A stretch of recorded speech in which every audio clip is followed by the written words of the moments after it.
2 livros para entender por que tantas mulheres geniais nunca chegaram até você. Esses dias eu ouvi um cara perguntar com a maior arrogância do mundo: mas existem muito mais homens filósofos, escritores e cientistas na história da humanidade? Aí eu falei: verdade. Agora senta aqui que eu vou te explicar o porquê, ô fela da puta. Primeiro livro que explica isso: Um Teto Todo Seu, de Virginia Woolf. Aqui ela diz que para uma mulher ser uma escritora, por exemplo, ela precisava de 2 coisas: dinheiro e um teto todo seu. Não só para ser escritora, tá, Virginia? Mas enfim, parece pouco, né? Mas durante séculos era praticamente impossível para uma mulher ter isso. Em muitos lugares ela nem controlava o próprio dinheiro e dependia legalmente do marido para tomar decisões sobre a sua própria vida. Vou até beber uma água aqui que eu fico muito puta com isso, cara. Enfim, Virginia diz que enquanto os homens tinham tempo para estudar, escrever, caminhar pensando em ideias, a mulher estava cozinhando, costurando, limpando, cuidando dos filhos, do marido, dos pais, do cachorro, de uma iguana, sempre disponível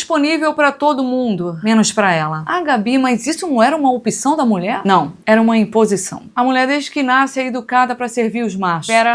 Fiquei com raiva de novo. E para mostrar isso, a Virginia inventa uma personagem genial. Uma irmã fictícia de Shakespeare, tão talentosa quanto ele. Só que nasceu mulher. Enquanto Shakespeare estudava e escrevia peças, ela provavelmente seria obrigada a casar, nunca desenvolveria o próprio talento e morreria sem deixar uma única obra. Não porque fosse menos genial, mas porque nunca deixaram que ela tentasse. E como a Virginia disse, é difícil você encontrar um talento seu quando você nunca teve tempo para ficar sozinho com ele. Então a Virginia percebeu que o maior roubo que fizeram as mulheres não foi só o dinheiro ou direitos, foi tempo. Agora vamos falar de um homem, não qualquer homem. John Stuart Mill, pica das galáxias. Por que ele era pica, Gabi? Porque ele era homem e escrevia um livro questionando tudo o que achavam das mulheres em pleno século XIX. A sujeição das mulheres. Enquanto muita gente dizia que as mulheres eram naturalmente incapazes de participar da política ou da vida intelectual, o Stuart olhou para aquilo tudo e perguntou: vocês são pirocas? A gente está escravizando metade da população do planeta e chamando isso de natureza feminina? Ele percebeu uma hipocrisia gigantesca na sociedade da época. Como um mundo que dizia acreditar na liberdade aceitava que metade da humanidade simplesmente não fosse livre. Ele olhou para o casamento na época, por exemplo, e fez uma declaração que escandalizou muita gente. Ele disse que a relação entre homens e mulheres lembrava uma forma de escravidão legalizada. O marido tinha autoridade sobre a esposa, nem votar ela podia. Tinha pouquíssimos direitos sobre seus bens, sua profissão, quando ela tinha profissão, e muitas vezes nem sobre seus próprios filhos. Então Mill olhou para isso e fez uma pergunta que parece óbvia hoje, mas foi revolucionária na época. Quem decidiu que isso é natural? E a ideia mais brilhante do livro é essa: tudo o que se dizia sobre a natureza feminina era só especulação. Afinal, ninguém tinha permitido que as mulheres fossem livres o suficiente para descobrir qual era de fato essa natureza. É uma observação quase científica. Imagina um pesquisador que mantém um pássaro preso na gaiola uma vida inteira e depois publica um artigo dizendo: após anos de observação, concluímos que essa espécie não gosta muito de voar. E o Stuart responderia: ou talvez vocês nunca tenham aberto a porta da gaiola. É impossível medir o potencial de alguém se você impede essa pessoa de tentar. E para o Mill, impedir metade da população de desenvolver seus talentos não prejudica só as mulheres. Todo mundo perde, inclusive os homens. Porque é desperdiçar inteligência. É como contratar 100 pessoas para resolver um problema e mandar 50 ficar olhando pela janela. A humanidade inteira fica um pouco mais burra. Eu acho muito fascinante que um homem tenha escrito isso em 1869. Não porque homens não possam defender mulheres, mas porque ele conseguiu enxergar uma injustiça que muita gente preferia chamar de tradição. Então, gente, fica aqui minha indicação: leiam esses livros. Porque é curioso que depois de quase 2 séculos de debate sobre igualdade, ainda exista gente tentando convencer homens, principalmente os jovens, de que mulheres livres representam uma ameaça. E da próxima vez que alguém perguntar por que existem mais homens escritores, filósofos, cientistas na história, a resposta não é que nasceram mais homens geniais. É que durante séculos só um lado teve tempo, dinheiro, educação e liberdade para descobrir o próprio talento. Imagina quantas irmãs de Shakespeare morreram sem escrever uma linha. Quantas cientistas nunca entraram num laboratório. Quantas compositoras nunca compuseram. O mundo não perdeu só mulheres brilhantes. Perdeu conhecimento. E mulheres, pelo amor de Deus, estudem. Porque existe uma coisa que ninguém consegue domesticar por muito tempo. Uma pessoa que aprendeu a pensar.